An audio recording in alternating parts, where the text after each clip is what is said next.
ഈ കഥയുടെ ആരംഭത്തില് പുരക്കയം എന്ന ഒരു ഫോറസ്റ്റ് ഏരിയയില് വലിയ ഉരുൾപൊട്ടൽ ഉണ്ടാവാണ്. സംഭവം അറിഞ്ഞ് ഉടനെ തന്നെ ഫയർഫോഴ്സ് ടീം റെസ്ക്യൂവിനായിട്ട് ആ ഏരിയയിലേക്ക് പാഞ്ഞെടുക്കുന്നുണ്ട്. അപ്പോൾ ആ ഒരു ഉരുൾപൊട്ടലില് ആ ഭാഗത്തൂടെ ട്രാവൽ ചെയ്തിരുന്ന കുറച്ച് ആളുകളും ആ നാട്ടിലെ ആളുകളും പെട്ടുപോയിട്ടുണ്ട്. അതിൽ പരിക്ക് പറ്റിയ പലരെയും ഉടനെ തന്നെ ഹോസ്പിറ്റലിലേക്ക് മാറ്റുമ്പോഴാണ് അവിടെ മറിഞ്ഞു കിടക്കുന്ന ഒരു ആംബുലൻസ് കാണുന്നത്. അപ്പോൾ റെസ്ക്യൂ ടീമിലെ ഒരു ഓഫീസറിലെ ആ ആംബുലൻസിനുള്ളിലെ എന്തോന്ന് കണ്ടിട്ട് വല്ലാതെ ഭയന്ന് മറ്റു ഓഫീസേഴ്സിനെ അങ്ങോട്ട് വിളിപ്പിക്കുകയാണ്. എന്നാൽ ആ ഓഫീസർ എന്താ കണ്ടേ, എന്തിനെങ്ങനെ പേടിക്കുന്നതെന്ന് മാത്രം നമുക്ക് മനസ്സിലാവുന്നില്ല. അടുത്ത സീനില് നമ്മുടെ ഈ കഥയിലെ നായകനായ ഷൺമുഖം, അതായത് ഈ കഥയില് നമ്മുടെ ലാലേട്ടന്റെ പേര് ഷൺമുഖം എന്നാണ്.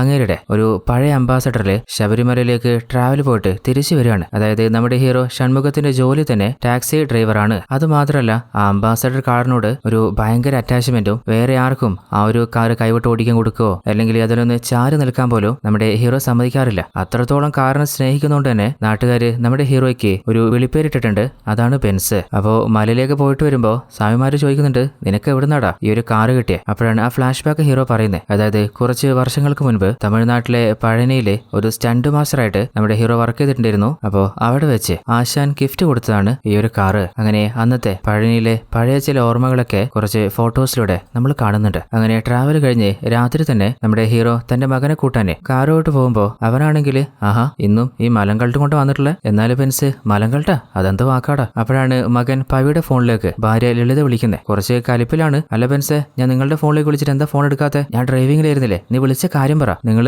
മോൾക്കൊരു ഫോൺ വാങ്ങി കൊടുത്തിട്ടില്ലേ ഓൺലൈൻ ക്ലാസ് എന്ന് പറഞ്ഞിട്ട്? എന്നാൽ അവൾ ആ ഫോൺ പിടിച്ച് ബാത്റൂം പോകേണ്ട ആവശ്യം എന്താ? അവളുടെ കയ്യില് എന്തൊക്കെയോ കള്ളത്തരുണ്ട്. എന്നാൽ ബാത്റൂമിൽ നിന്ന് മകൾ വിളിച്ചു പറയുന്നുണ്ട്, അച്ഛ ഈ അമ്മക്ക് വട്ട. ലളിതയാണെങ്കിൽ വട്ട് നിന്റെ അച്ഛനാടി. പവയോട് ബെൻസ് ചോദിക്കുന്നുണ്ട്, അമ്മ പറയുന്നതിൽ എന്തെങ്കിലും കാര്യമുണ്ടോ? എനിക്കൊന്നും അറിയില്ല അച്ഛ. അങ്ങനെ അവര് നേരെ വീട്ടിലേക്ക് വരുമ്പോ അമ്മ മകളെ ബാത്റൂമിൽ ലോക്ക് ചെയ്തിട്ടുണ്ട്. അങ്ങനെ വീട്ടിൽ വന്നപ്പോ ലളിത നല്ല കലിപ്പിലല്ലേ. അതിന്റെ ഇടയിൽ നൈസായിട്ട് നമ്മുടെ ബെൻസ് മകളെ ബാത്റൂമിൽ രക്ഷപ്പെടുത്തിയിട്ട് എന്താടി ഫോണിൽ ഒരു കുണുകൂടി സംസാരം, അച്ഛ വെറുതെ അമ്മയെ പോലെ ക്രിഞ്ചാവല്ലേ, അതും പറഞ്ഞിട്ട് അവളോട് നിന്ന് പോവാണ്. അങ്ങനെ ബെൻസ് നേരെ അടുക്കളയിൽ പോകുമ്പോ ലളിത കലിപ്പിലല്ലേ, എങ്ങനെയെങ്കിലും ഒന്ന് സമാധാനിപ്പിക്കണ്ടേ, അപ്പോ നമുക്ക് ഫുഡ് പുറത്തുനിന്ന് കഴിച്ചാലോ? ലളിതയാണെങ്കിൽ അങ്ങനെയാണെങ്കിൽ ഓക്കെ. എന്നാല് ബെൻസ് ഉദ്ദേശിച്ചത് വീട്ടിന്റെ പുറത്തിരുന്ന് കഴിക്കുന്നതാണ്. അങ്ങനെ ബെൻസിന്റെ ഫാമിലി ചെറിയ പരിഭവവും പിണക്കൊക്കെ ആയിട്ട് വളരെ ഹാപ്പി ആയിട്ട് അങ്ങനെ മുന്നോട്ട് പോവാണ്. നമ്മുടെ ബെൻസിന്റെ കാറിന് ചെറിയ പനി വന്നു കഴിഞ്ഞാല് ഒരു വർക്ക്ഷോപ്പ് ഓണർ ഉണ്ട് സാമി, അങ്ങനെയുടെ വർക്ക്ഷോപ്പിലാണ് വണ്ടി കൊണ്ട് കൊടുക്കാറ്. അവിടെ പണിയുന്ന പയ്യനായിട്ടുള്ള മണിയനുമായിട്ട് നമ്മുടെ ബെൻസ് ഭയങ്കര ബോണ്ടില്ല. അങ്ങനെ ബെൻസിന്റെ മാസ്റ്ററില്ലേ അങ്ങനെ കാണാനേ ബെൻസിനോട് പണ്ട് ജോലി ചെയ്ത ഒരു കൂട്ടുകാരൻ വന്നിട്ടുണ്ട്. അങ്ങനെ ഫ്രണ്ട് ബെൻസിനെ വിളിച്ചിട്ട് മാസ്റ്ററിന് കൊടുക്കുമ്പോ, എത്ര നാളായിട്ട് നീ വന്നിട്ട്? നീ കൊണ്ടുവന്ന മുട്ടുവേദനയുടെ മരുന്നില്ലേ അതൊക്കെ തീർന്നടാ,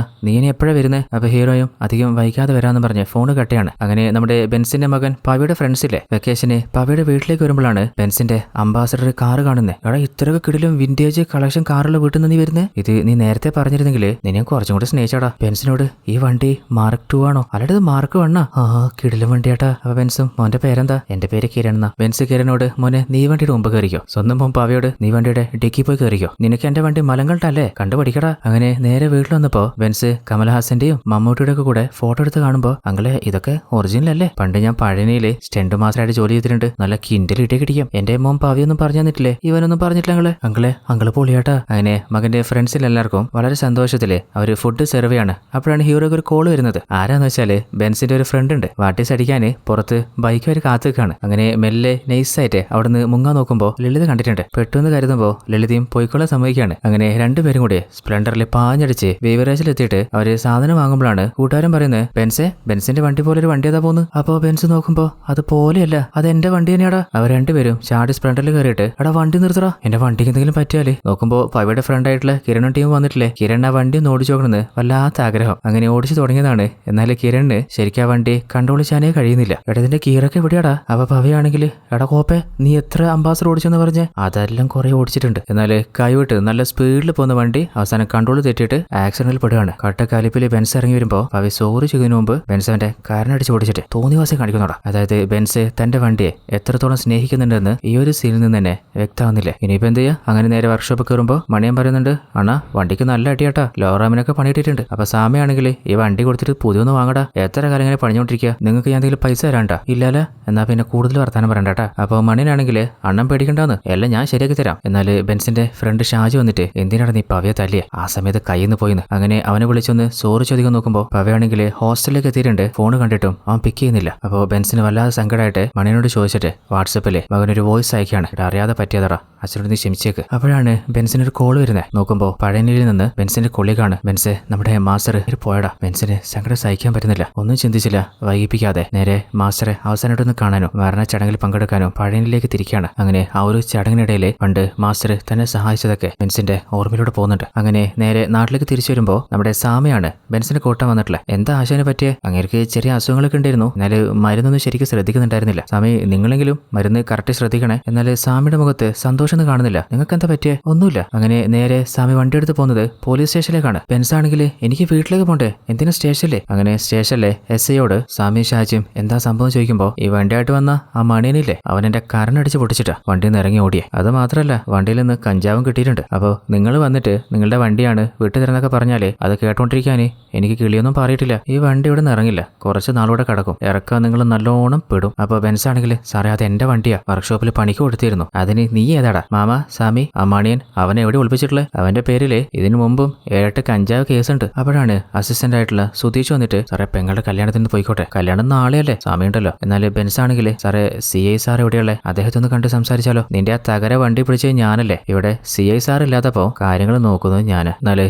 SIയോട് എത്ര ചോദിച്ചിട്ടും അങ്ങേര് അമ്പിനും വില്ലിനും എടുക്കുന്നില്ല. ഇനിയിപ്പോ എങ്ങനെയെങ്കിലും ആ ഒരു മണിയനെ പിടിച്ചു കൊടുത്താലല്ലാതെ വണ്ടി കിട്ടില്ലല്ലോ. അപ്പോഴാണ് ഷാജുവും ഫ്രണ്ട്സും പറയുന്നത് മണിയൻ വീട്ടിലെത്തിയിട്ടുണ്ട്. അങ്ങനെ രാത്രി തന്നെ പൊക്കാനായിട്ട് അവർ വീട്ടിലേക്ക് പോകുമ്പോൾ മണിയന്റെ അച്ഛൻ കാലിപ്പിലാണ്. അച്ഛൻ ഈ പാവത്തിന്റെ വണ്ടി മണിയൻകാരൻ സ്റ്റേഷനിൽ കിടക്കുക, അച്ഛനൊന്ന് അവൻ ഒറ്റാൻ പറ്റുമോ? ആ 4 കാരണം വീട്ടിൽ സമാധാനമില്ല, ഇറങ്ങി പോകുന്നുണ്ടോ? അപ്പോൾ മെല്ലെ ബെൻസ് അമ്മയോട് വന്നിട്ട് മണിയന്റെ അമ്മ അവൻ എവിടെയാന്ന് ഇറങ്ങി പോടാന്ന് ആരെന്ന് പറഞ്ഞിട്ട് അവരും കാലിപ്പാവുന്നുണ്ട്. വേറെ വഴിയില്ല. അങ്ങനെ ആ നാട്ടിലെ മെമ്പറെ കൂട്ടിക്കൊണ്ടുവന്ന് SIയോട് ഒന്ന് സംസാരിച്ച് നോക്കുമ്പോൾ SI കോടതിയിൽ ഞാൻ ബോധിപ്പിച്ചോളാം, വീണ്ടും കലിപ്പ്. അപ്പോൾ കുറച്ചെന്തെങ്കിലും പൈസ കൊടുത്തു കഴിഞ്ഞാൽ നമുക്ക് ശരിയാക്കാമെന്ന്. അപ്പോൾ പൈസ റെഡിയാക്കാൻ തന്റെ ഭാര്യ ലളിതയെ വിളിച്ചിട്ട് കുടുംബശ്രീയിൽ വല്ല ലോണും കിട്ടാനോ അല്ലെങ്കിൽ സ്വർണ്ണമാല കിട്ടാനോ വഴിയുണ്ടോ? ലളിതയും തേച്ച് ഒരു വഴിയും ഞാൻ കാണുന്നില്ല ബെൻസേ. എന്നാൽ ബെൻസ് തന്റെ വണ്ടി നോക്കുമ്പോൾ വല്ലാതെ പൊടി പിടിച്ചിട്ടുണ്ട്. അപ്പോൾ സ്റ്റേഷന്റെ പുറത്തിട്ട ആ വണ്ടി കഴുകുന്നത് നമ്മുടെ SI കണ്ടിട്ട് നീ സ്റ്റേഷനിൽ വന്നിട്ട് എന്ത് നാരത്തരട കാണിക്കുന്നത്? എന്നാൽ ബെൻസ് ആണെങ്കിൽ സാറി തന്നെ ജീവനാ. അപ്പോൾ SI അതിന് ഈ ആക്രിയും കൊണ്ട് നീ ജീവിക്കുന്നത് ഞാൻ ഒന്ന് കാണട്ടടാ. SI കാലിപ്പിലെ ആ ബക്കറ്റും താഴെ കളഞ്ഞിട്ട് നീ എന്നെ താണ്ടിയിട്ട് ഈ കാർ ഇവിടെ നിന്ന് കൊണ്ടുവന്നത് ഞാൻ ഒന്ന് കാണട്ടെ. എന്നാൽ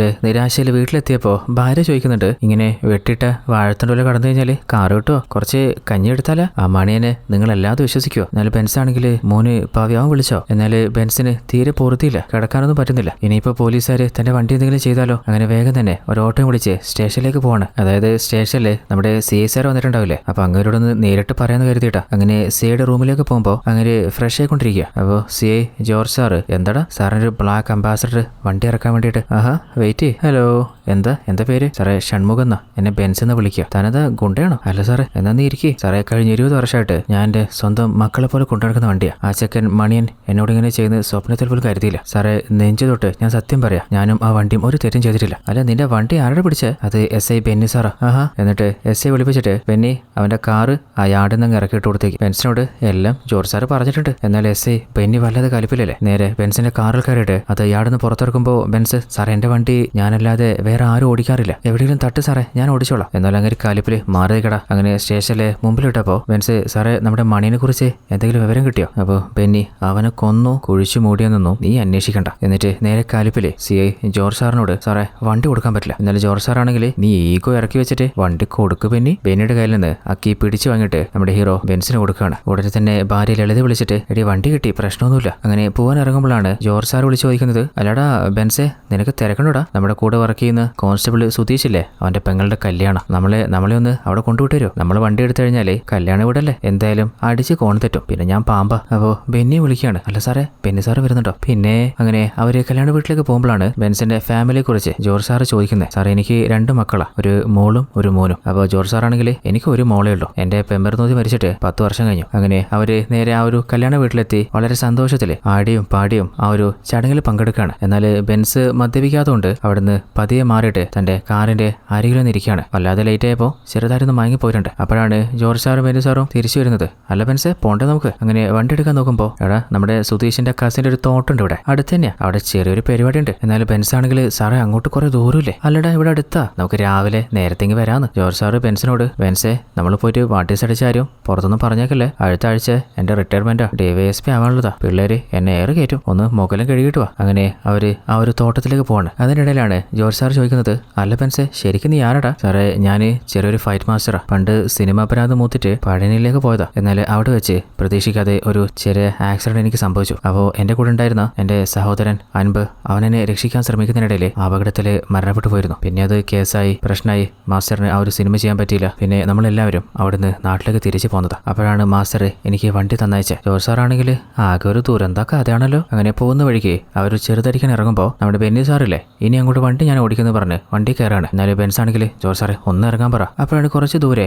മലയുടെ ഭാഗത്ത് ഒരു ഉത്സവം നടക്കുന്ന കാണുന്നത്. അപ്പോൾ ജോർജ് സാറും ബെൻസെ നീ വണ്ടി എടുക്കട. അപ്പോൾ ബെന്നി സാറിന് വണ്ടി ഓടിക്കാൻ കൊടുക്കാത്തതിൽ ബെൻസിന് വല്ലാതെ ഹാപ്പി ആയിട്ടുണ്ട്. സാറേ ടാങ്ക്സ് ഉണ്ട് കേട്ടോ. അങ്ങനെ അവര് മെയിൻ റോഡിൽ നിന്ന് ചെറുതായിട്ട് ഒരു ഷോർട്ട് കട്ടിലേക്ക് കയറാണ്. എന്നാൽ ആ റോഡ് കണ്ടപ്പോൾ ബെൻസ് പറയുന്നുണ്ട് സാറേ ഈ വഴി പോലെ റിസ്ക്കാ. ഒരു കുഴപ്പമില്ലടാ, ഇതിൽ നമ്മൾ ഇടയ്ക്ക് പോകുന്നിയാ. നീ വേണമെങ്കിൽ ഒരു ചെറുതടിച്ചോ. സാറേ ഞാൻ വണ്ടി ഓടിക്കുമ്പോൾ മദ്യപിക്കാറില്ല. എന്നാൽ ആ ഒരു റൂട്ടിലൂടെ കാർ എടുക്കുമ്പോൾ കാറിൽ വല്ലാതെ സ്ക്രാച്ച് ഒക്കെ വീഴുന്നുണ്ട്. അങ്ങനെ കുറച്ചധികം ദൂരം എത്തിയപ്പോൾ ഇനിയും ഒരു 4-5 കിലോമീറ്റർ കൂടി ഉള്ളൂ. അല്ല സാറേ 2 കിലോമീറ്റർ ഉള്ളിലേക്ക് എന്നല്ലേ പറഞ്ഞ. എന്നാൽ ബെന്നി സാറ് വല്ലാതെ കലിപ്പിലാണ്. നീ ആരാന്നാണ് നിന്റെ വിചാരം? അപ്പോഴാണ് ജോർജ് സാറ് പറയുന്നത് എടാ നീ ഇന്ന് സുധീഷിന്റെ കല്യാണം കൂടി കണ്ടതല്ലേ, അവരൊക്കെ എന്ത് ഹാപ്പിയിലായിരുന്നു. ഈ ഒരു സുധീഷിന് ജോലി കിട്ടിയ ശേഷടാ ആ ഒരു കുടുംബം ഒന്ന് നേരെ നിന്നേ. അപ്പോഴാണ് ആ കല്യാണത്തിനിടയിൽ ഈ സുധീഷിന് കുറേയധികം കോളും വിളിയൊക്കെ. എന്താന്ന് അന്വേഷിച്ചപ്പോൾ ആ ഒരു പെൺകുട്ടിക്ക് പഠിക്കുന്ന സമയത്ത് ഒരു അഫെയർ. എന്നാൽ ഇപ്പൊ അവളുടെ കല്യാണമായപ്പോ അവൻ കുടുംബത്ത് കയറിയിട്ട് ഭീഷണി പ്രശ്നം ഉണ്ടാക്കുന്നു. അതും നമ്മളൊക്കെ അവിടെ ഉള്ളപ്പോ അവന്റെ കുന്തളിപ്പ് തീർക്കാനേ കല്യാണ വീട്ടിൽ നിന്ന് സംസാരിച്ചിട്ട് അടുത്തുള്ള റബ്ബർ ഷെഡിലേക്ക് ഞങ്ങൾ അവനെ മാറ്റി. അങ്ങനെ 2 പൊട്ടിച്ച് സംസാരിക്കുമ്പോഴാണ് ഈ സുധീഷിന്റെ അച്ഛനില്ലേ ഒരു കയ്യബദ്ധം കാണിച്ചത്. അപ്പോൾ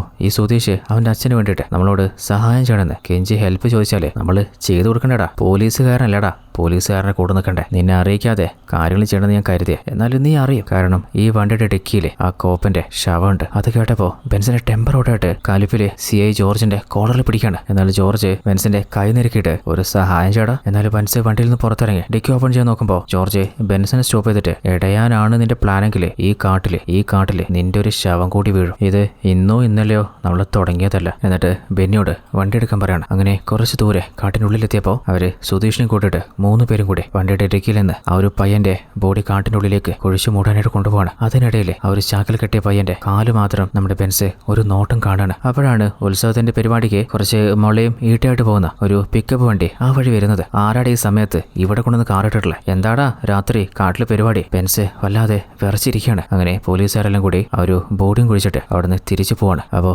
ജോർജ് സാറ് കുറച്ച് പൈസ ബെൻസിന്റെ പോക്കറ്റിൽ വെച്ച് കൊടുക്കുന്നുണ്ട്. അങ്ങനെ ബെൻസ് കാറുമായിട്ട് അതിരാവിലെയാണ് വീട്ടിലെത്തിയത്. എന്നാൽ വീട്ടിലെത്തിയുടൻ തന്നെ ബെൻസ് വളർത്തുന്ന ഒരു പെറ്റ് ഡോഗ് ഉണ്ട്. ആ ഡോഗ് വണ്ടിയുടെ ഡിക്കി നോക്കി കുറച്ചുകൊണ്ടിരിക്കുകയാണ്. അതായത് നായ്ക്ക് ബ്ലഡിന്റെ സ്മെല്ല് കിട്ടുമല്ലോ. അപ്പോൾ ഭാര്യ ലളിത എന്താ ബെൻസെ പറ്റിയ? എനിക്ക് വല്ലാതെ തലവേദന എടുക്കുന്നുണ്ട്. എന്നാൽ ഞാനൊരു ചായയുടെ എന്ന് പറഞ്ഞിട്ട് ഉള്ളിലേക്ക് പോകുമ്പോൾ ബെൻസ് പതിയെ ആ കാറിന്റെ ഡിക്കി ക്ലീൻ ചെയ്യാൻ ഓപ്പൺ ചെയ്യാണ്. അപ്പോഴാണ് രക്തക്കറകളും അതുപോലെ ആ കാറിൽ ഒരു പേഴ്സും കാണുന്നത്. ആ പേഴ്സ് എടുത്ത് തുറക്കാൻ നോക്കുമ്പോൾ അതിനുള്ളിൽ ചായമായിട്ട് ലളിത അങ്ങോട്ട് വരാണ്. അപ്പോൾ ഭാര്യ ആ പേഴ്സ് കാണാതിരിക്കാനേ പറമ്പിലേക്ക് വലിച്ചെറിയാണ്. അപ്പോൾ ബെൻസിന്റെ മുഖത്ത് ഉറക്കക്ഷണം കണ്ടിട്ട് ഒന്ന് പോയി കുളിച്ച് ഫ്രഷ് ആവുക. എന്നാൽ ബെൻസിന് തന്റെ ശരീരത്തോട് അറപ്പ് തോന്നാണ്. അങ്ങനെ അന്ന് തിരിച്ച് ആ ഡ്രസ്സ് കൂരിയിട്ട് ഫ്രഷായി തന്റെ വണ്ടി എടുത്ത് കുട്ടികളെ സ്കൂളിലേക്ക് കൊണ്ടുപോകുമ്പോൾ ഒരു ചെറിയ കുഞ്ഞ് ചോദിക്കുന്നുണ്ട് എന്തേ വണ്ടിയിൽ ഒരു വല്ലാത്ത ചീത്ത മണം? ബെൻസിന് മറുത്തൊന്നും പറയാൻ പറ്റുന്നില്ല. അങ്ങനെ ഒരു പുഴയുടെ അരികിൽ കൊണ്ടുപോയിട്ട് വണ്ടിയുടെ ഡിക്കി വെള്ളമൊഴിച്ച് ക്ലീൻ ചെയ്ത് ഒരു റൂം ഫ്രഷനർ നല്ലോണം അടിച്ചു കൊടുക്കുകയാണ്. അതിനിടയിലൊക്കെ നമ്മുടെ SI ബെന്നി സാറില്ലേ ബെൻസിനെ തുടർച്ചയായിട്ട് ഫോൺ വിളിച്ചുകൊണ്ടിരിക്കുന്നുണ്ട്. അവസാനം ബെൻസ് നേരെ സ്റ്റേഷനിലേക്ക് പോവാണ്.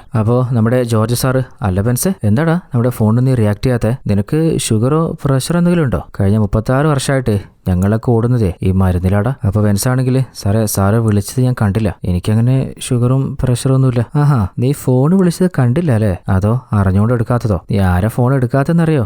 നീ പെരുന്നാട്ടിലെ CIയുടെതാ. നീ ഇന്നലെ പോലീസുകാരനെ പൈസയും വാങ്ങി പോയതല്ലടാ. അപ്പോഴാണ് അങ്ങോട്ടേക്ക് SI ബെന്നി വരുന്നത്. എന്നാൽ ബെൻസ് ആണെങ്കിൽ സാറേ എന്റെ വഴിക്ക് വിട്ടേക്ക്. അതെന്ത് വർത്താനം ബെൻസേ? അങ്ങനെ നിന്റെ വഴി എന്റെ വഴി ഒന്നുമില്ല, നമ്മുടെ വഴി. നമ്മളുടെ ഇടയിലേക്ക് വേറെ ആരെങ്കിലും ഉന്തിത്തള്ളി വന്നു കഴിഞ്ഞാൽ പിന്നെ എന്റെ സ്വഭാവം ഇതായിരിക്കില്ല. നിന്നെ കുടുംബത്തോടെ ഞാൻ കത്തിച്ചാളെ. ബെൻസാണെങ്കിൽ മറുത്ത് എന്താ പറയണെന്നറിയാതെ അവിടുന്ന് ചെറിയ ടെൻഷനിൽ പുറത്തിറങ്ങുമ്പോൾ പിന്നാലെ വന്ന SI ബെന്നി പറയുന്നുണ്ട് ഇത് നമ്മുടെ ഭീഷണിയൊന്നുമല്ല, നമ്മളെടുത്ത തീരുമാനം, അത് നമ്മൾ നടത്തിയിരിക്കും, അപ്പോൾ സൂക്ഷിച്ചോ. അപ്പോഴാണ് മണിയന്റെ അച്ഛനും അമ്മയും സ്റ്റേഷനിലേക്ക് വരുന്ന കാണുന്നത്. അപ്പോൾ ബെൻസ് ഒരു കാര്യം ഓർക്കുന്നുണ്ട്. കഴിഞ്ഞ രാത്രി മണിനെ കുറിച്ച് SI ബെന്നിയോട് ചോദിച്ചപ്പോൾ അവനെ കൊന്നാലും തിന്നാലും നീ എന്തിനാ അറിയുന്നതെന്ന് ചോദിച്ചിരുന്നില്ലേ? ഇനിയിപ്പോ ഇന്നലെ രാത്രി ആ ഒരു കാട്ടിൽ കൊണ്ടുപോയി കുഴിച്ചു മൂടിയത് അത് മണിയനെയാണോ? കാണുന്നു ബെൻസിന്റെ ഉള്ളിൽ ചെറുതായിട്ട് ഒന്ന് ഒലയുന്നുണ്ട്. ആ ഒരു നിരാശയിൽ വീട്ടിലെത്തിയപ്പോ ഭാര്യ ലളിതയാണെങ്കിൽ നിങ്ങൾ ഫോൺ വിളിച്ചിട്ട് എടുക്കാത്തെ, നിങ്ങൾക്ക് ഭാര്യയും മക്കളൊന്നും വേണ്ടല്ലേ, നിങ്ങളുടെ സ്വഭാവത്തിൽ എന്തോ മാറ്റണല്ലോ, എന്തെങ്കിലും ഭ്രാന്ത് പിടിച്ചിട്ടുണ്ടോ? എന്നാൽ ബെൻസിന്റെ കൺട്രോൾ കയന്നു പോവാണ്. നിന്നെ പേടിച്ചിട്ടാണോ എന്നിവിടെ ഞാൻ ജീവിക്കാനേ? ആടി എനിക്ക് ഭ്രാന്ത് പിടിച്ചിട്ടുണ്ട്. മനസ്സിന് സമാധാനം തരാതെ ഇനി നീയും കൂടി തുടങ്ങല ലളിത. അപ്പോ പതിയെ ബെൻസിനെ ഒന്ന് സമാധാനിപ്പിച്ചിട്ട് അല്ല ആ ഒരു കാറ് തട്ടി വിഷയത്തില് മോനോട് നിങ്ങൾ പിണങ്ങിയിട്ട് ഇതുവരെ ആ പിണക്കം മാറിയില്ലേ, അവനൊന്ന് വിളിച്ചു പോലില്ലല്ലോ, നാളെ ഒന്ന് ഹോസ്റ്റലിൽ പോയി നോക്കുവോ? അങ്ങനെ അടുത്ത ദിവസം തന്നെ ബെൻസ് ഹോസ്റ്റലിലെത്തിയിട്ട് തന്റെ മകനെ കുറിച്ച് അന്വേഷിക്കുമ്പോഴാണ് ഫ്രണ്ട് കിരൺ പറയുന്നത് 2 ദിവസം മുമ്പാണ് അവനൊരു ഹോസ്പിറ്റൽ കേസ് ഉണ്ടെന്ന് പറഞ്ഞു പോയെ. അപ്പോൾ ബെൻസിന് ടെൻഷൻ ആവാണ്. എന്നാലും നമ്മുടെ വർക്ക്ഷോപ്പ് ഓണറല്ലേ മാമൻ അങ്ങേര് പറയുന്നുണ്ട് ഇപ്പത്തെ കാലത്തെ പിള്ളേരല്ലേ, പഴയ പോലെ ഒന്നുമല്ല, അവനെന്തെങ്കിലും ചിലപ്പോൾ അർജന്റ് ആവശ്യത്തിന് പോയതായിരിക്കും, ആ 2 ദിവസം കഴിഞ്ഞാലെങ്കിൽ തിരിച്ചു വന്നോളൂ, ഇനിയിപ്പോ നാളെ വന്നിട്ടില്ലെങ്കിൽ നമുക്ക് സ്റ്റേഷനിൽ ഒരു പരാതി കൊടുത്തേക്കാം. അങ്ങനെ അടുത്ത ദിവസമായിട്ടും പവി വീട്ടിലെത്താതായപ്പോ നേരെ സ്റ്റേഷനിൽ നമ്മുടെ CI ജോർജ് സാറിന് ഒരു കംപ്ലൈന്റ് കൊടുക്കാൻ പോകുമ്പോൾ അങ്ങേര് പറയുന്നത് ഇപ്പോഴത്തെ കാലത്തെ പയ്യന്മാരല്ലേ, ചിലപ്പോ എവിടെയെങ്കിലും എന്തെങ്കിലും വലിച്ചിട്ടോ കുടിച്ചിട്ടിരിക്കുന്നുണ്ടാവും, ഇതുപോലത്തെ എത്ര കേസ് നമ്മൾ കാണുന്നതാ. 2 ദിവസം കഴിയുമ്പോൾ അവൻ തിരിച്ചു വന്നോളൂന്ന്, നീ വെറുതെ മഴ കൊണ്ട് ടെൻഷൻ അടിക്കാതെ വീട്ടിലേക്ക് പോയിക്കോ, നിന്റെ മകനെ ഞങ്ങൾ തേടി പിടിച്ച് കണ്ടുപിടിച്ചു തരും, കാരണം ഞങ്ങൾക്കൊരാവശ്യം വന്നപ്പോ നീ ഉണ്ടായിരുന്നില്ല ബെൻസേ, അപ്പൊ നിന്റെ ഒരു ആവശ്യത്തിന് ഞങ്ങൾ ഉണ്ടാവണ്ടേ. അങ്ങനെ ഒരു കംപ്ലൈന്റ് എഴുതി കൊടുത്തിട്ട് വീട്ടിലേക്ക് പോകാൻ കാറിൽ കയറുമ്പോഴാണ് ആ സ്റ്റേഷന്റെ യാർഡില് തന്റെ മകൻ പവിയുടെ ബൈക്ക് പോലെ ഒരു ബൈക്ക് കാണുന്നത്. അപ്പോൾ ആ ഒരു കാര്യം SI ബെന്നിയോട് പറയുമ്പോ നീ എന്താ ബെൻസി പറയുന്നേ, ആ ബൈക്കൊക്കെ മാസങ്ങളായിട്ട് വിട്ടുള്ളതാ, അത് നിന്റെ മകന്റെ പോലത്തെ വേറെ ബൈക്കായിരിക്കും, നീ വീട്ടിലേക്ക് പോയിക്കോ. എന്നാലും ബെൻസിന്റെ ഉള്ളില് ആ ഒരു ചോദ്യം തന്നെ ബാക്കി നിൽക്കാണ്, താൻ ഇന്നലെ ആരെ കൊണ്ട് കുഴിച്ചു മൂടിയെ? അപ്പോഴാണ് ആ ഒരു കാറിൽ നിന്ന് രാവിലെ ഒരു പേഴ്സ് എടുത്ത് പറമ്പിലേക്ക് എറിഞ്ഞു കയറി ഓർക്കുന്നത്. രാത്രി തന്നെ ഒരു ടോർച്ച് എടുത്ത് ആ ഒരു പേഴ്സ് എടുത്ത് തുറന്നു നോക്കുമ്പോഴാണ് ബെൻസിന്റെ നെഞ്ച് തകർന്നു പോകുന്നത്. ആ ഒരു പേഴ്സ് അത് വേറെ ആരുമല്ല, തന്റെ സ്വന്തം മകൻ പവിയുടേതാണ്. അതായത് ബെൻസ് എന്ന അച്ഛൻ ഇന്നലെ രാത്രി പോലീസുകാരുടെ കൂടെ ആ ഒരു കാട്ടിലേക്ക് കൊണ്ടുപോയത്, അവരുടെ കൂടെ കൂടിയത് തന്റെ മകന്റെ ശവം കുഴിച്ചു മൂടാനാ. തനിക്ക് ഒന്നും ചെയ്യാൻ പറ്റിയില്ലല്ലോ. സങ്കടത്തിന്റെയും നിരാശയുടെയും പടുകുഴിയിലേക്ക് ബെൻസ് വീണു പോവാണ്. ഒന്ന് പൊട്ടിക്കരണമെന്നുണ്ട്, എന്നാൽ ശബ്ദം പുറത്തു വെക്കാൻ പാടില്ലല്ലോ. അങ്ങനെ ബാത്റൂമിൽ കയറിയിട്ട് പൈപ്പും തുറന്നിട്ട് ഭാര്യയോ മകളെയോ ഒന്നും അറിയിക്കാതെ ഉള്ളു പൊട്ടിക്കരയാണ്. അപ്പോൾ ചെറുപ്പത്തില് കുഞ്ഞായിരുന്നപ്പോ വല്ലാതെ പേടിച്ചു വരച്ച പവി ബെൻസിനോട് പറഞ്ഞൊരു കാര്യം ഓർക്കാണ്, എന്നെ ഇങ്ങനെ മഴയത്ത് നിർത്താതെ എന്നും എന്റെ കൂടെ ഉണ്ടാവണേ. എന്നാൽ ഒരച്ഛൻ എന്ന നിലയില് ബെൻസ് തോറ്റുപോയതില് മാനസികമായിട്ട് തകർന്നു പോവാണ്. എന്നാലും ഉള്ളിൽ എവിടെയോ ഒരു പ്രതീക്ഷയുണ്ട്. ഇനിയിപ്പോ പോലീസുകാർക്ക് തെറ്റിയതാണെങ്കിലോ. ജോർജ് സാർ ഇന്നലെ എന്താ പറഞ്ഞേ, സുധീഷിന്റെ അനിയത്തിയുടെ ഒരു ലവർ പയ്യനാണ് കല്യാണത്തിന് പ്രശ്നം ഉണ്ടാക്കാൻ വന്നതെന്നും അതിനിടയിലാണ് ആ മരണപ്പെട്ടെന്നും അല്ലേ. അങ്ങനെ ബെൻസ് നേരെ രാത്രി തന്നെ സുധീഷിനെ കാണാൻ പോവാണ്, അതും കോരിച്ചൊരുന്ന മഴയത്ത്. അപ്പൊ സുധീഷ് ആണെങ്കിൽ അല്ല എന്താ ബെൻസ് ഈ സമയത്ത്? സാറേ പറ സാറേ, ഇന്നലെ രാത്രി നിങ്ങളൊക്കെ ആര്യ കൊലപ്പെടുത്തിയിട്ട് കുഴിച്ചു മൂടിയ? എനിക്കൊന്നും അറിയില്ല, നിന്നെ ഇന്നലെ ഓട്ടം വിളിച്ച സാറുമാരില്ലേ, അവരോട് ചോദിച്ചാൽ മതി. സത്യം പറടാ, നീയെ കാര്യ കൊന്നേ ബെൻസെ, അനാവശ്യം വരെ തുടർന്ന് പോ. എന്നാല് അന്ന് രാത്രിയാണ് ഈ കഥയുടെ ആരംഭത്തില് നമ്മൾ കണ്ട പുരക്കയത്ത് നടന്ന ആ ഒരു ഉരുൾപൊട്ടൽ സംഭവിക്കുന്നത്. അങ്ങനെ ആ ഒരു ഏരിയയിലേക്ക് റെസ്ക്യൂ ടീം വന്നപ്പോ പലരെയും രക്ഷിക്കുന്നതിനിടയിൽ ഒരു ഓഫീസർ എന്തോ ഒന്ന് കണ്ട് വല്ലാതെ ഷോക്കായിരുന്നില്ലേ. അതെന്താണെന്ന് നോക്കുമ്പോൾ ചാക്കിൽ കെട്ടിയ രീതിയിൽ ഒരാളുടെ ബോഡി ആയിരുന്നു. അത് വേറെ ആരുതുമല്ല, CI ജോർജും ടീമും ബെൻസിനെയും കൂടിയിട്ട് ആ കാട്ടിനുള്ളിൽ കൊണ്ടുപോയി അടക്കം ചെയ്ത നമ്മുടെ പവിയുടേതാണെന്ന് സംശയിക്കുന്ന ആ ഒരു ബോഡി തന്നെയാണ്. അതാരാണെന്ന് കണ്ടെത്താന് പോസ്റ്റ്മോർട്ടത്തിന് മാറ്റിയ കാര്യം നമ്മുടെ CI ജോർജും SI ബെന്നി അറിഞ്ഞിട്ടുണ്ട്. അപ്പോൾ ജോർജിന് പ്രഷർ കയറിയിട്ട് ഒരു ഗുളിക അടിച്ചിട്ട് നമ്മളവിടുന്ന് മുങ്ങോട്ടില്ല ബെന്നി, നിന്റെ ഫാമിലിയൊക്കെ എവിടെ? അവര് വീട്ടിലേക്ക് പോയതാ. എന്നിട്ട് സുധീഷിനെ വിളിച്ചു നോക്കുമ്പോൾ സുധീഷിന്റെ ഫോൺ സ്വിച്ച് ഓഫ് ആണ്. ഈ കോപ്പനൊക്കെ ഇത് എവിടെയാ പോയെ? അങ്ങനെ SI ബെന്നിയോട് സുധീഷിനെ കുറിച്ചും അതുപോലെ ബെൻസിനെ കുറിച്ചും ഒന്ന് അന്വേഷിച്ച് നോക്കാൻ പറയുമ്പോൾ ബെൻസും വീട്ടിലില്ല, അതുപോലെ സുധീഷും വീട്ടിലില്ല. അപ്പോൾ ജോർജ് സാറിനോട് SI ബെന്നി ചോദിക്കുന്നത്, അല്ല അവര് രണ്ടുപേരും ഇത് എവിടെയാ പോയെ? സുധീഷിന്റെ അച്ഛൻ പറഞ്ഞത് ബെൻസ് അവനെ കാണാൻ വന്നിരുന്നു. അപ്പോൾ ജോർജ് സാറാണെങ്കിൽ ബെൻസ് ഇവിടെ തന്റെ മകനെ കാണാനില്ലാന്ന് ഒരു കംപ്ലൈന്റ് തന്നിരുന്നില്ലേ, അതിനെക്കുറിച്ച് ആർക്കെങ്കിലും അറിയോ? ബെൻസിന്റെ ഭാര്യക്കും മകൾക്ക് അറിയില്ലാന്ന് തോന്നേ, അവനിപ്പോഴും ഹോസ്റ്റലാന്ന് കരുതിയിരിക്കുക. അപ്പോഴാണ് ഒരു കോൺസ്റ്റബിൾ പറയുന്നത്, സാറേ ആ ഒരു ചാക്കിൽ കെട്ടിയ ബോഡിയില്ലേ അതിന്റെ പോസ്റ്റ്മോർട്ടം കഴിഞ്ഞു. ഇപ്പൊ പറഞ്ഞത് നമ്മുടെ സ്റ്റേഷനിലെ മിസ്സിംഗ് കേസിലേക്ക് തന്നെയാണ് ലീഡ് വന്നുകൊണ്ടിരിക്കുന്നത്. അത് കേട്ടപ്പോൾ SI ബെന്നി പറയുന്നുണ്ട്, സാറേ പണി പാളിയല്ലോ, എന്തായാലും നൈസായിട്ട് ഞാനിതൊന്ന് മുങ്ങുവേ. അപ്പൊ ജോർജ് ആണെങ്കിൽ മുങ്ങിയാല് നമ്മൾ എന്തെങ്കിലും പൊങ്ങണ്ടടാ. എന്ത് നമ്മളോ? നീ കുറച്ചുകൂടി ടൈം എനിക്ക് താ ബെന്നി. അങ്ങനെ ജോർജ് മനസ്സിൽ എന്തോ ഉറപ്പിച്ചിട്ട് നേരെ പോകുന്നത് ബെൻസിന്റെ വീട്ടിലേക്കാണ്. എന്നിട്ട് ലളിതയോട്, അല്ല ബെൻസ് എവിടെയാ പോയെന്നറിയില്ല സാറേ, ഇതുവരെ വന്നിട്ടില്ല. ആഹാ, നമ്മളെ ഇങ്ങനെ മഴയത്ത് കുടുക്കി നിർത്തിയിട്ട് അവൻ ഒളിച്ചു കളിക്കുക. അങ്ങനെ മെല്ലെ കുറച്ച് ദൂരേക്ക് അവിടുന്ന് മാമനെ കൂട്ടിക്കൊണ്ടുപോയിട്ട്, അല്ലേട്ടാ ഈ വീട്ടിലെ ബെൻസും മോൻ പവിയും തമ്മിൽ എങ്ങനെയാ? ആ ഒരു ഉരുൾപൊട്ടല് ചാക്കിൽ കെട്ടിയൊരു ബോഡി കിട്ടിയില്ലേ, അത് ഈ ബെൻസിന്റെ മോൻ പവിയുടേതാ. അപ്പോൾ അത് കണ്ടെത്തിയപ്പോഴേക്കും അച്ഛൻ ബെൻസിനെ കാണുന്നില്ല. അവന് കുറെ രഹസ്യങ്ങള് മറയ്ക്കാനുണ്ടാവല്ലോ അല്ലെ, ആരെ ഭാഗത്താണ് ശരിയെന്ന് നമുക്ക് ശരിക്കും അറിയില്ലല്ലോ. എന്നാല് ആ വീട്ടിലെ ആ ഒരു നായയില്ലേ, അത് ജോർജിനെ നേരെ നോക്കിയിട്ട് നീ തന്നെയാണെന്നും പറഞ്ഞ് കുരയ്ക്കുന്നുണ്ട്. അത് മനസ്സിലായപ്പോ മെല്ലെ ജോർജ് അടുത്ത് സ്കൂട്ടാവാണ്. എന്നാല് മാമന്റെ കരച്ചിൽ കണ്ടിട്ട് പന്തികേട് മണത്ത ലളിത, എന്താ പറ്റിയേ എന്നോട് പറ. അവസാനം അങ്ങനെ കാര്യം പറയാണ്. അതറിഞ്ഞപ്പോ ആ കുടുംബത്തിന്റെ കൂട്ടക്കരച്ചിലാണ് നമ്മൾ കേൾക്കുന്നത്. അപ്പോൾ SI ജോർജ് ആണെങ്കിൽ അടുത്ത പണികൾ തിരികൊളുത്തിയ സന്തോഷല്ലേ അവിടുന്ന് തിരിച്ചു പോവാണ്. അപ്പോഴാണ് തമിഴ്നാട്ടിലെ കുമ്പത്തിലെ ഒരു ലോഡ്ജ് നമ്മൾ കാണുന്നത്. അവിടെയാണ് ബെൻസ് നമ്മുടെ സുധീഷില്ലേ അവന്റെ വായും കൈയും കെട്ടിയിട്ട് ഒരു റൂമിൽ ലോക്ക് ചെയ്തിട്ടുള്ളത്. സുധീഷ് അവിടുന്ന് രക്ഷപ്പെടാൻ രക്ഷപ്പെടാൻ മാക്സിമം നോക്കുന്നുണ്ട്. എന്നാൽ അതിനുള്ളിൽ നമ്മുടെ ബെൻസ് കയ്യിലൊരു ടൂളുമായിട്ട് അങ്ങോട്ട് വരികയാണ്. എന്നിട്ട് ഒരു നിസ്സഹായനായ അച്ഛനായിട്ട് ചോദിക്കുന്നുണ്ട്, എന്റെ മോനെവിടെ? അവനൊന്നും പറ്റിട്ടില്ലാന്ന് എന്നോട് പറ. എന്നാൽ സുധീഷ് പറയുന്നത്, എനിക്കൊന്നും അറിയില്ല. അന്ന് ആ കാട്ടിലേക്ക് എന്നെ കൂട്ടിക്കൊണ്ടു പോകുന്ന പോലും പ്രതീക്ഷയല്ല. അതിനിടയിൽ എനിക്കറിയാത്ത ഏതോ വഴിയിലേക്ക് കയറിയിട്ട് എനിക്കറിയാം ഇതിൽ വന്നിട്ടെന്നൊക്കെ SI ജോർജ് സാറ് അങ്ങനെ തള്ളിയതാ. നിങ്ങൾ ആ കാറിൽ ബോഡിയുള്ളത് അറിഞ്ഞപ്പോൾ തന്നെയാ ഞാനും ആ ബോഡിയുടെ കാര്യം അറിയുന്നേ. എന്നാൽ അതിനിടയിലാണ് ജോർജ് സാറ് എന്റെ അച്ഛനെയും പെങ്ങളെയും വെച്ചിട്ട് ഒരു കള്ളക്കഥ മെനഞ്ഞു വിട്ടെ. എന്നെ വിശ്വസിക്കേ, ആ ബോഡി ആരതാന്ന് സത്യമായിട്ട് എനിക്ക് അറിയില്ല. അപ്പോഴാണ് ബെൻസ് ഒരു കാര്യം ഓർക്കുന്നത്. ആ വണ്ടി സ്റ്റേഷനിൽ നിന്ന് ഇറക്കാൻ ജോർജ് സാറ് ചാവി കൊടുത്തില്ലേ? അപ്പൊ SI ബെന്നി വണ്ടി കൊടുക്കാൻ പറ്റില്ലെന്ന് പറഞ്ഞ് ആർഗ്യുമെന്റ് ഉണ്ടാക്കിയപ്പോ അയാളൊരു കാര്യം പറഞ്ഞിരുന്നു, ആളെ കാണുമ്പോൾ നിങ്ങളുടെ ഒരു ഇളക്കമുണ്ടല്ലോ, ആ വണ്ടിയിലാണ് തൊലനായിട്ട് ആ സാധനമുള്ളത്. അപ്പോഴാണ് ജോർജ് സാറ് ബെൻസിന് ഒരു ഓട്ടം പോകാൻ പറ്റുമെന്ന് ചോദിച്ചിട്ട് തിരിച്ചു വിളിച്ചത്. എന്നാൽ സുധീഷിന് ഇതിൽ പങ്കിടുമെന്ന് ഒന്ന് ഉറപ്പിക്കണല്ലോ. അപ്പോൾ അവൻ്റെ ഒരു വിരളിലെ ഒന്ന് ചതച്ച് കളയാണ്. അതായത് ഇതുവരെ ഒരു ശാന്തനായിരുന്ന അച്ഛനായിരുന്ന ബെൻസ് ഇനി അങ്ങോട്ട് ഒരു വൈൽഡ് ഒറ്റ കൊമ്പനായിട്ട് മാറാൻ പോവാണ്. അങ്ങനെ ഉടനെ തന്നെ നമ്മുടെ SI ജോർജിനെ വിളിച്ചിട്ട്, കമ്പത്തേക്ക് അധികം ദൂരമൊന്നുമില്ല ജോർജ് സാറേ, എന്റെ മോനെവിടെടാ? അവനെ നീ എന്താ ചെയ്തേ? അപ്പോൾ ജോർജ് സാറാണെങ്കിലേ, ബെൻസെ നിന്റെ മോനൊന്നും പറ്റിയിട്ടില്ല, അവൻ സേഫാടാ, ഞാനിപ്പോൾ നിന്റെ വീട്ടിൽ പോയിട്ടുള്ളൂ, ഭാര്യയും മോളെയൊക്കെ കണ്ടിട്ട് വരിക. എന്നാൽ അതിനിടയിൽ സുധീഷിന്റെ ആ ഒരു അലർച്ച ജോർജ് കേൾക്കുന്നുണ്ട്. അപ്പോൾ ജോർജ്, എടാ ബെൻസെ ഞാൻ പറയുന്നത് നീ ഒന്ന് കേൾക്ക്. എന്നാലും ബെൻസ്, ഇനി ഞാൻ പറയും നീയൊക്കെ കേൾക്കും. അങ്ങനെ നമ്മുടെ ജോർജ് സാറിനെ വേറെ വഴിയില്ലാതെ കമ്പത്തുള്ള ആ ഒരു ലോഡ്ജിലേക്ക് വരികയാണ്. അപ്പോഴാണ് SI ബെന്നി വിളിച്ചിട്ട് പറയുന്നത്, സാറയുടെ സ്റ്റേഷന് മുമ്പിൽ ആളുകളൊക്കെ തടിച്ചു കൂടിയിട്ടുണ്ട്, എനിക്ക് കയ്യും കാലും വരച്ചിട്ട് സമാധാനം കിട്ടുന്നില്ല, എന്താ ചെയ്യണ്ടേ? അപ്പോൾ SI ജോർജ് പറയുന്നത്, നീ വീഴാതെ സൂക്ഷിച്ചോ, അടുത്ത് അവന്റെ ടാർഗറ്റ് അത് നീയാണ്, തൽക്കാലം ഞാൻ പറയുന്ന പോലെ ചെയ്യുന്നു പറഞ്ഞിട്ട് എന്തോ കാര്യം ഏൽപ്പിക്കുന്നുണ്ട്. ബെന്നിയും മനസ്സിൽ എന്തോ ഉറപ്പിച്ചിറങ്ങാണ്. അതേ സമയത്ത് നമ്മുടെ ബെൻസില്ലേ ജോർജ് സാറിനെ തന്റെ റൂമിൽ എത്തിച്ചിട്ടുണ്ട്. അപ്പോൾ അങ്ങേര് പറയുന്നത്, കഴിഞ്ഞ 36 വർഷത്തിൽ ഞാൻ കുറേ അധികം നെറുകേടുകൾ ചെയ്തിട്ടുണ്ട്, എന്നാലേ അതിലെനിക്കൊരു കുറ്റബോധവും ഇല്ല. ഇനിയിപ്പോൾ 2 ദിവസം കഴിഞ്ഞാലേ ഞാൻ DYSP ആയിട്ട് മെഡലും വാങ്ങിയിരിക്കാൻ പോകുന്ന ഈ ഒരു സമയത്ത് നീയിപ്പോൾ എന്തോ ഉദ്ദേശിച്ചിട്ടാ? നീ ആരെയാടാ പേടിപ്പിക്കുന്നേ?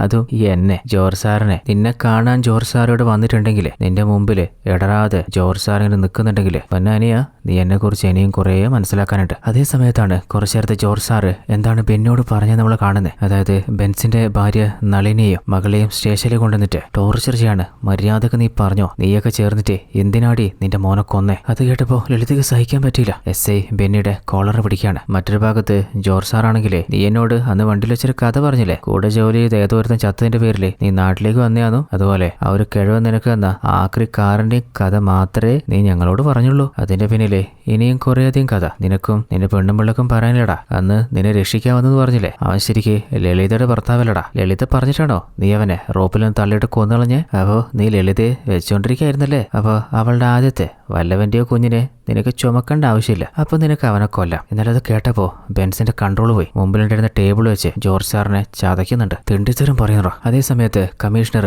മീഡിയക്ക് റിപ്പോർട്ട് കൊടുക്കാണ്. ആ ഒരു പയ്യന്റെ ബോഡി കിട്ടിയ ചാക്ക് അത് ബെൻസിന്റെ പവിത്രം മില്ലിലെ ചാക്കാണ്. അതിന്റെ പുറത്ത് ആ പേരെഴുതിയിട്ടുണ്ട്. പിന്നെ അന്വേഷണത്തിലൊരു കാര്യം മനസ്സിലായിട്ടുണ്ട്, മരിച്ച പവി എന്ന പയ്യൻ ലളിതയുടെ ആദ്യത്തെ കല്യാണത്തിലെ ഭർത്താവിന്റെ മകനാണ്. അപ്പോഴാണ് മീഡിയയിൽ പറയുന്നത്, സംഭവം നടന്ന അന്ന് രാത്രി പുരക്കയം ഭാഗത്ത് ഫോറസ്റ്റിനുള്ളിൽ വെച്ചിട്ട് ഷൺമുഖനെയും ഷൺമുഖന്റെ കാറും കണ്ട ദൃക്സാക്ഷികളുണ്ട്, അവര് സാക്ഷി പറഞ്ഞിട്ടുണ്ട്. മറ്റൊരു ഭാഗത്ത് ജോർജ് പറയുന്നുണ്ട്, ബെൻസെ ഞാൻ എല്ലാവരോടും ഇങ്ങനെ തന്നെയാടാ, നീ കണ്ടതൊന്നുമല്ല, ഇത് ജോർജ് സാറ് നിനക്ക് വെച്ച കെണിയാടാ. എന്നിട്ട് ജോർജ് സാറ് പറയുന്നുണ്ട്, എന്റെ ഈ കമ്പിക്കഥ മതിയുടെ മലയാളിക്ക്, അവരിനി ഈ കഥയങ്ങ് ആഘോഷിക്കും, നീ തീർന്നടാ, ഇനി ഞാൻ പറയും നീ കേൾക്കും. അതേസമയത്ത് SI ബെന്നിയാണെങ്കിലേ ബെൻസിന്റെ ചെറിയ മകളോട് ചോദിക്കുന്നുണ്ട്, നിന്റെ ചേട്ടനുമായിട്ട് നിനക്ക് എന്തായിരുന്നൊരു ബന്ധം? അച്ഛനത് കണ്ടുപിടിച്ചപ്പോ അവസാനം തന്തയും താളി എല്ലാരും കൂടി ചേർന്നിട്ട് അവനങ്ങ് തീർത്തതല്ലേ? എന്നിട്ട് ജോർജ് ആണെങ്കിലേ, എല്ലാ വാളി പിള്ളേരും നിന്റെ മകളുടെ കഥയായിരിക്കടാ ഇനി പറയാൻ പോന്നെ. അത് കേട്ടപ്പോ ബെൻസിന്റെ കയ്യിൽ നിന്ന് പോയി ജോർജിനെ ചവിട്ടി തെറിപ്പിക്കുന്നുണ്ട്. ജോർജ് സാറാണെങ്കിൽ, സുധീഷ് അവനെ പിടിക്കടാ. എന്നാല് മതം പൊട്ടിക്കുന്ന ഒറ്റേനെ തടുക്കാൻ പറ്റുമോ? സുധീഷിനെയും എടുത്ത് പഞ്ഞിക്കിടാണ്. എന്നാൽ അതിനുള്ളിൽ ജോർജ് സാറ് തന്റെ പോലീസ് ടീമിനെ ഇൻഫോം ചെയ്തിട്ടുണ്ട്,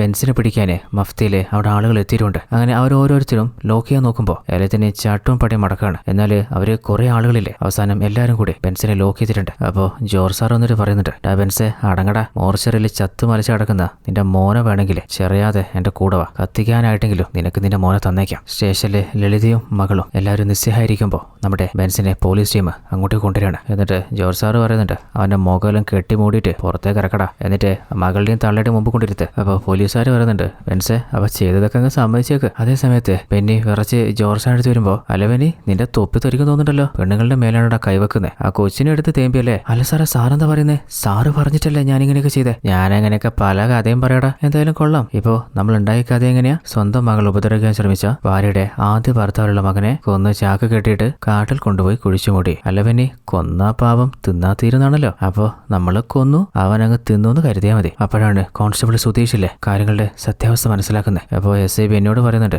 സാറേ അകത്തെടുക്കുന്ന ബെൻസും നമ്മളും തമ്മിൽ അധികം ദൂരമൊന്നുമില്ല. ബെൻസ് കീഴടങ്ങിയതായതുകൊണ്ട് തന്നെ ഭാര്യയും മകളെയും വിട്ടയക്കാണ്. അപ്പോൾ മെമ്പർ ജോർജ് സാറിനോട് പറയുന്നുണ്ട്, സാറിന്റെ കെട്ടുകഥയൊന്നും കോടതിയിൽ നിൽക്കില്ല കേട്ടോ, നമ്മുടെ കോടതിയല്ലേ, നമുക്ക് നോക്കാന്ന്. അതേസമയത്ത് മീഡിയയിൽ പറയുന്നുണ്ട്, റാന്നിയിൽ നടന്ന പവിയുടെ കൊലപാതകത്തില് രണ്ടാനച്ചൻ ഷൺമുഖത്തിനെ പോലീസ് അറസ്റ്റ് ചെയ്തിട്ടുണ്ട്. തന്റെ മകളെ ഉപദ്രവിക്കാൻ ശ്രമിച്ചപ്പോഴാണ് ഈ കൃത്യം ചെയ്യേണ്ടി വന്നതെന്ന് ഷൺമുഖം കുറ്റം സമ്മതിച്ചിട്ടുണ്ടെന്ന് ന്യൂസ് സ്പ്രെഡ് ആവുകയാണ്. അങ്ങനെ കോടതിയിലെത്തിയപ്പോൾ ജഡ്ജി പറയുന്നുണ്ട്, കൂടുതൽ അന്വേഷണത്തിനും തെളിവിനായിട്ട് പ്രതിയെ 5 ദിവസത്തേക്ക് പോലീസിന് വിട്ടുകൊടുക്കണം. എന്നാൽ പ്രതിയെ കൊണ്ടുപോയതുപോലെ തന്നെ പോറില്ലാതെ തിരിച്ചു കൊണ്ടുവന്നേക്കണം. അങ്ങനെ കോടതിയിൽ നിന്ന് ജീപ്പിൽ പോകാൻ ഇറങ്ങുമ്പോൾ ജോർജ് സാർ ഒന്ന് പറയുന്നുണ്ട്, വെൻസേ ഇതെന്റെ കഥയാടാ, ഈ കഥയിലെ നായകൻ അതേ ജോർജ് സാറാ. ഇനി ഈ കഥയില് ഓർക്കാൻ പോലുമായിട്ട് നീ ബാക്കിയുണ്ടാവില്ല. എന്നാല് ഉള്ളില് നീറി അടങ്ങുന്ന ആ ഒരു വേദനയില് ബെൻസ് ജോർജിന്റെ ഒരു നോട്ടം നോക്കുന്നുണ്ട്. അങ്ങനെ അടുത്ത ദിവസം നമ്മുടെ ജോർജ് സാറിന് DYSP ആയിട്ട് സ്ഥാനക്കയറ്റം കിട്ടുകയാണ്. അങ്ങനെ ചടങ്ങ് നടക്കുമ്പോൾ അങ്ങനെ ഒരു സ്പീച്ച് ഇറക്കാണ്. ഈ നാട്ടിൽ മാന്യന്മാരായിട്ട് പലരും നടക്കുന്നില്ലേ, എല്ലാവരും വാതിലടച്ച് ഉള്ളില്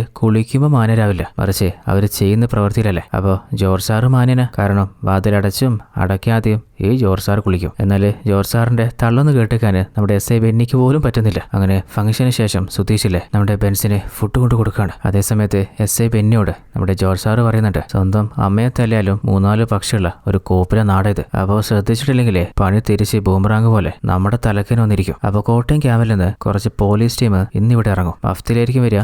അപ്പോൾ ആ ബെൻസുള്ള സെല്ലിന്റെ റൂം ബെന്നി നീ അവർക്കൊന്ന് തുറന്നു കൊടുത്തേക്ക്. എന്നാലും ബെന്നിയാണെങ്കിൽ നിങ്ങൾ എന്ത് കോപ്പിൽ വർത്താനം പറയുന്നത്, നിങ്ങൾ പെൻഷൻ അടിച്ച് DYSP ആയിട്ട് സമാധാനത്തിൽ വീട്ടിൽ പോയിരിക്കും. എന്നാൽ ഞാൻ പൊട്ടണമൊന്നുമല്ല, ഇതുവരെ തന്നത് മതി, ഇനി ആ ട്രോഫിയും കൂടി എന്റെ തലയിൽ വെക്കണ്ട. അപ്പോൾ ബെന്നിയോട് എത്ര നാളിങ്ങനെ വാലാട്ടിയിട്ട് നീ നടക്കൂടാ, നിന്റെ തോളിലും കുറച്ച് കനം കൂടുതൽ വേണ്ടേ, പറഞ്ഞത് ചെയ്താല് ഇനി നീയാണ് ഈ സ്റ്റേഷനിലെ സർക്കിൾ ഇൻസ്പെക്ടർ. അങ്ങനെ അന്ന് രാത്രി സ്റ്റേഷനിലുണ്ടായിരുന്ന എല്ലാ ഉദ്യോഗസ്ഥരെയും ഓരോ കാര്യം പറഞ്ഞ് പല സ്ഥലത്തേക്കും, അതുപോലെ സ്റ്റേഷനിലെ ഒരു ലേഡി കോൺസ്റ്റബിൾ ഉണ്ട്, അവര് വീട്ടിലേക്ക് പറഞ്ഞുവിടാണ്. എന്നിട്ട് സുധീഷിനോട് ഇവളെ നീ ഒന്ന് വീട്ടിലേക്ക് ഉണ്ടാക്കിട്ടോ. എന്നിട്ട് സ്റ്റേഷനിലെ ഫോൺ ഡിസ്കണക്ട് ചെയ്തിട്ട് സുധീഷിനടുത്ത് ചാവി വാങ്ങുന്നുണ്ട്. അപ്പൊ തന്നെ സുധീഷിനെ പന്തികേട് മണത്തിട്ടുണ്ട്. അങ്ങനെ എവിഡൻസ് ഒന്നും ഇല്ലാതിരിക്കാനായിട്ട് CCTV കട്ടിയാണ്. അപ്പോഴേക്കും മഫ്തിയിലെ കോട്ടയം ക്യാമ്പിൽ നിന്ന് പോലീസ് ടീം അവിടെ എത്തിയിട്ടുണ്ട്. അങ്ങനെ കെട്ടിത്തൂക്കാനായിട്ട് ഒരു തുണിയും കൊടുത്തിട്ട് നേരെ ബെൻസിന്റെ അരികിലേക്ക് പോവാണ്. നീ ആയിട്ട് ഇങ്ങോട്ട് വന്ന് കയറിയ ഒരു ഒറ്റയാനല്ലേ ബെൻസേ, നീ നിന്റെ ദാഹം വിശപ്പൊക്കെ നമ്മൾ തീർത്തരടാ. നീ ചെരിയുന്നതിന് മുൻപ് നിന്റെ മകൻ എന്താ പറ്റിയെന്ന് കേൾക്കണ്ടേ, ഞാൻ പറഞ്ഞുതരാം. നീ നാട്ടിലും കൂട്ടുകാരോടൊക്കെ നിന്റെ സ്വന്തം പറഞ്ഞു നടന്ന നിന്റെ കുട്ടിയാനില്ലേ മകൻ പവി, അവന് വേണ്ടിയിട്ട് ഞങ്ങളൊരു കെണി സെറ്റ് ചെയ്തടാ. ആ പൊട്ടനാണെങ്കിൽ നേരെ അതിലൊന്ന് ചാടുകയും ചെയ്തു. അപ്പോൾ ചാടി അവനെ പിന്നെ വെറുതെ വിടാൻ പറ്റുമോ, കാരണം കാട്ടിലെ രാജാവിന് മുമ്പിലാ അവൻ പെട്ടെ. അപ്പൊ രാജാവ് അവനെ കൊന്നു കളഞ്ഞു. അപ്പോൾ കാട്ടിലെ ബാക്കി മൃഗങ്ങളെ ഞങ്ങളൊക്കെ ആ രാജാവിന്റെ കൂടെ നിന്നു. ഞങ്ങൾ കൊന്നത് ആ രാജാവ് നിന്നെ കൊണ്ട് തന്നെ തീരുകയും ചെയ്തു. ഇനി അതിന്റെ പിന്നാലെ ഏത് ഒറ്റക്കൊമ്പം വന്നാലും അവനെയും ഞങ്ങളങ്ങ് തീർക്കും. അതും പറഞ്ഞ് ബെൻസിന്റെ കഴുത്തില് ആ ഒരു തുണിയിട്ട് മുറുക്കാൻ നോക്കുമ്പോൾ ബെൻസ് മെല്ലെ കുനിഞ്ഞിട്ട് ആ ഒരു തുണി വലിച്ചെറിഞ്ഞ് നമ്മുടെ പുലിമുരുകനിൽ പോലെ പോലീസുകാരനെ വലിച്ചെറിയുന്നുണ്ട്. പിന്നെ ഓരോണ്ണത്തിനും എടുത്ത് പഞ്ഞിക്കിട്ട് ചുമരിൽ ചേർക്കാണ്. അവസാനം സ്ഫടികത്തിലെ പോലെ മുണ്ടൂരിയിട്ട് അത് തിരിച്ചുകൊടുത്ത് നമ്മുടെ ബെന്നിയെ ഇഞ്ചി കുത്തുന്നുണ്ട്. അടിയെന്ന് പറഞ്ഞാൽ ഓരോന്ന് കിൻഡിലടി. പഴയ ആ ഒരു സ്റ്റണ്ട്മാന്റെ വീറും വാശിയും പുറത്തു വരികയാണ്. ആ ഒരു ശബ്ദം കേട്ട് പുറത്തിരുന്ന ഓഫീസർ ചോദിക്കുന്നുണ്ട്, അവര് സ്റ്റേഷൻ പൊളിക്കൂടാ. എന്നാൽ അപ്പോഴാണ് ഓരോ പോലീസുകാരായിട്ട് ചില്ലും പൊളിച്ച് പറന്നടിച്ച് വരുന്നത്. അപ്പോൾ ബെൻസിന്റെ ഒരു പറന്ന് ചാട്ടുണ്ട്. അങ്ങനെ എല്ലാത്തിനെയും അടിച്ച് പിഴിയാണ്. എന്നാൽ സുധീഷിന് എന്തോ ഒരു സംശയം തോന്നിയിട്ട് ആ ഒരു കോൺസ്റ്റബിളിനെ ഒരു വണ്ടിയിൽ കയറിയിട്ട് വീട്ടിലേക്ക് പോകാൻ പറഞ്ഞ് നേരെ സ്റ്റേഷനിലേക്ക് തിരിച്ചു വരികയാണ്. അപ്പോഴാണ് മതം പൊട്ടി നിൽക്കുന്ന നമ്മുടെ ബെൻസിനെ കാണുന്നത്. സുധീഷ് ബെൻസിനെ ലോക്ക് ചെയ്യാൻ നോക്കുമ്പോൾ ബെൻസ് സുധീഷിനെ ലോക്ക് ചെയ്തിട്ട് നീ നിന്റെ ഓഫീസറോട് പറഞ്ഞ് ഈ ഒറ്റയാൻ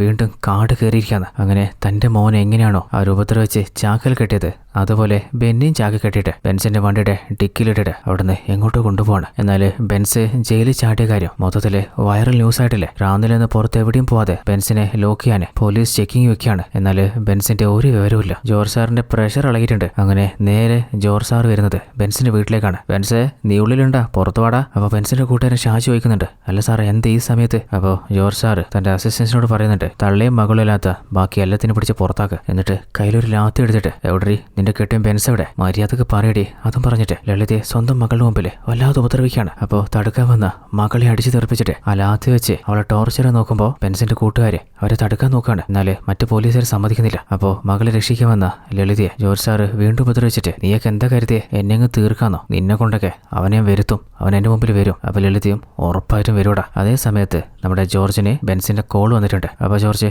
ബെൻസെ നീ എവിടെയാടാ? അല്ല ജോർജ്, കാടടക്കിയതാണോ നീ വേട്ടക്കിറങ്ങിയ? എടാ ബെൻസെ, നീ പോലീസിനെ തൊട്ടെ, നിന്റെ ചുറ്റും പോലീസുണ്ട്, നിന്നെ വെച്ചേക്കില്ല തീർത്ത് കളയോ. അപ്പോൾ ബെൻസാണെങ്കിലേ ഞാനല്ലല്ലോ പോലീസല്ലടാ എന്നെ തൊട്ടെ. ജോർജ്, നീ കളി എവിടെയാ തുടങ്ങിയേ? അവിടെ നിന്ന് ഇനി ഞാൻ കളി തുടങ്ങാൻ പോവാ. നിനക്കുണ്ടല്ലോടാ തൊട്ടാൻ നോവുന്ന നിന്റെ മകളിവിടെ. അത് കേട്ടപ്പോ ജോർജിന്റെ പ്രഷർ ഇളകി. ബെൻസേ വേണ്ട, എന്റെ മോളൊന്നും ചെയ്യരുത്, ഈ കളി ഇവിടെ നിന്ന് നിർത്തിക്കോ. എന്നാൽ അതിനുള്ളിൽ ഫോൺ കട്ടായിട്ടുണ്ട്.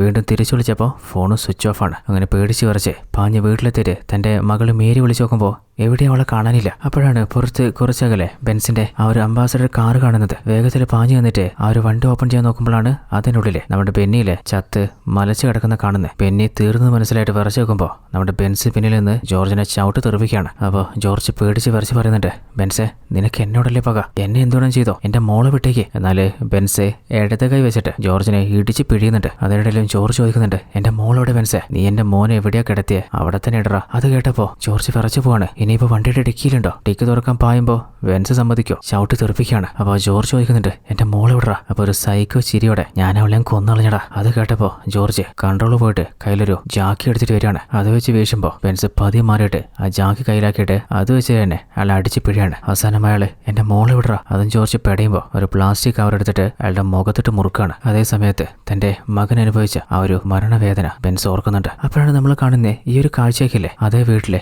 ഒരു ജനലിലൂടെ ജോർജിന്റെ മകള് മേരിയും കാണുന്നുണ്ടായിരുന്നു. തന്റെ അച്ഛൻ പെടഞ്ഞ് മരിക്കുന്നത് കണ്ടിട്ട് അവളൊന്നും മറുത്ത് പറഞ്ഞില്ല. അപ്പോഴാണ് ചില ഫ്ലാഷ് ബാക്ക് നമ്മൾ കാണുന്നത്. മേരിയുടെ ലൈഫിൽ എന്തൊക്കെയോ ടോർച്ചർ സംഭവിച്ചിട്ടുണ്ട്. അപ്പോൾ അവൾക്ക് ആകെ ഒരു സപ്പോർട്ട് ഉണ്ടായിരുന്നത് അത് പവിയായിരുന്നു. മറ്റൊരു ഭാഗത്ത് നിന്നെ കേൾക്കാൻ ഒരാളുണ്ടെന്നുള്ള ധൈര്യത്തില് ഇനി നീ മുന്നോട്ട് പോയിക്കോ. പണ്ട് മദ്രാസിൽ വെച്ചിട്ട് ഒരു അപകടത്തിൽപ്പെട്ട് എന്റെ അച്ഛൻ മരണപ്പെട്ടിട്ട് അച്ഛന്റെ ബോഡി എന്റെ വീട്ടിലേക്ക് കൊണ്ടുവരുമ്പോൾ അന്ന് എനിക്ക് 4 വയസ്സായിരുന്നു. അന്ന് ആ മഴ ഞാനും എന്റെ അമ്മയും കൊണ്ടു. ഞങ്ങളുടെ മനസ്സും ശരീരവും മരവിച്ച അവസ്ഥയിലായിരുന്നു. അതായത് ജീവിതത്തിൽ എന്തെന്നറിയാതെ തകർന്നു നിന്നപ്പോൾ ഞങ്ങൾക്ക് ഒരു താങ്ങായി കൂടെ വന്നതായിരുന്നു ബെൻസ്. അതായത് എന്റെ അച്ഛനെ പോലെ അല്ല, എന്റെ അച്ഛനായിട്ട് തന്നെ. എന്റെ അച്ഛൻ ബെൻസിലെ നന്മയുള്ള ഒരു കടലാണ്. അപ്പോൾ ഞങ്ങളുടെ സന്തോഷമാർന്ന കുടുംബത്തില് മേരി നീയും സേഫ് ആയിരിക്കും. അപ്പോൾ എന്റെ അമ്മയോട് ഞാൻ നമ്മുടെ കാര്യം പറയട്ടെ. അതായത് അവർ രണ്ടുപേരും അങ്ങോട്ടും ഇങ്ങോട്ടും പ്രണയത്തിലായിരുന്നു. എന്നാൽ ആ ഒരു രഹസ്യം ഒരിക്കൽ ജോർജ് സാറിന് മനസ്സിലായപ്പോൾ മേരി പേടിച്ച് വരച്ച് ഒരു ബാത്റൂമിൽ കയറി വിളിക്കുകയാണ്. എന്നാൽ ജോർജ് ആണെങ്കിൽ വെറി പിടിച്ച പോലെ ആ ബാത്റൂമിന്റെ വാതിൽ അടിച്ച് പൊളിച്ചിട്ട് അവളുടെ ഫോണും തല്ലി പൊളിച്ച്, നിന്നെയൊക്കെ ഉണ്ടാക്കാൻ അറിയാണെങ്കിൽ നിന്നെയൊക്കെ അടക്കി വളർത്താൻ എനിക്കറിയാം, നിന്റെ കുടുംബത്തെന്നറിയോ, നിന്റെ തന്തയാരെന്നറിയോ. അങ്ങനെ അവളെ വീട്ടിൽ ലോക്ക് ചെയ്തിട്ട് ആ ഒരു ഫോണിൽ നിന്ന് ജോർജിനെ പവിയുടെ ഡീറ്റെയിൽസ് ഇട്ടിട്ടില്ലേ, അങ്ങനെ പവിയെ തീർക്കാൻ തന്നെ പ്ലാൻ ചെയ്തിട്ടാണ് അവന്റെ വണ്ടിയിൽ കഞ്ചാവ് വെച്ച് അവനെ സ്റ്റേഷനിൽ എത്തിക്കുന്നത്. എന്നിട്ട് പവി ബ്രൂട്ടലായിട്ട് ഉപദ്രവിച്ച്, ഈ ജോർജ് സാർ ആരാ, എന്റെ കുടുംബം ഏതാന്ന് നിനക്ക് അറിയോടാ, എന്റെ കുടുംബത്തിന് തന്നെ നിനക്ക് ഉണ്ടാക്കണല്ലേ. അപ്പൊ പവി പറയുന്നുണ്ട്, താൻ ചെയ്തതൊക്കെ എനിക്ക് അറിയാടാ, നിനക്ക് എന്ത് കോപ്പറിയാന്ന്. മേരിയോടും അവളുടെ അമ്മയോടും നിങ്ങൾ ചെയ്ത നെറികടക്കെ ഞാനങ്ങ് വിളിച്ച് പറയട്ടെ, അവളെ കൊണ്ടും പറയിക്കട്ടെ. അത് കേട്ടപ്പോ ജോർജ് സാറിനെ കൺട്രോൾ പോയിട്ട് അവിടുത്തെ ഹെൽമെറ്റ് എടുത്ത് അവന്റെ തലക്കടിക്കാണ്. എന്നാൽ ഈ കാഴ്ചയൊക്കെ നമ്മുടെ പെന്നി കണ്ടോണ്ടിരിക്കുന്നില്ലേ. അപ്പൊ പെന്നിയാണെങ്കിലേ, സാറേ നമുക്ക് ഹോസ്പിറ്റലിലേക്ക് അവനെ കൊണ്ടുപോയാലോ. എന്നാല് ജോർജ് എന്തൊക്കെയോ മനസ്സിൽ ഉറപ്പിച്ചിട്ടുണ്ട്. അവനിനി തിരിച്ചു വന്നാല് തനിക്ക് പണിയെന്ന് ഉറപ്പായതുകൊണ്ടായിരിക്കും അവിടെ നിന്നൊരു തുണിയെടുത്ത് പവിയെ ശ്വാസം മുട്ടിച്ച് ഇല്ലാതെയാക്കാണ്. അതും സ്റ്റേഷന്റെ ഉള്ളിലെ ക്യാമ്പിൽ വെച്ച് തന്നെ. എന്നിട്ട് ബോഡി ഡിസ്പോസ് ചെയ്യാനാണ് ഓൾറെഡി കഞ്ചാവ് കേസിൽ സ്റ്റേഷനിൽ പിടിച്ചിട്ട ബെൻസിന്റെ ഡിക്കിയിലെ പവിയുടെ ആ ഒരു ബോഡി ഒളിപ്പിക്കുന്നത്. അങ്ങനെ ഉള്ളു പൊട്ടിയിട്ട് തന്റെ മകന് ചെറുതായിട്ടെങ്കിലും നീതി വാങ്ങിക്കൊടുക്കാൻ പറ്റിയ ആ ഒരു സങ്കടത്തില് ബെൻസ് അലറിക്കരയാണ്. അതേ സമയത്ത് ബെൻസിന്റെ വീട്ടിലേക്ക് മകൻ പവിയുടെ ബോഡി എത്തിയിട്ടുണ്ട്. ആ കാഴ്ച കണ്ട് അമ്മയ്ക്കോ അനിയത്തിക്കോ അവിടെ കൂടി നിന്ന്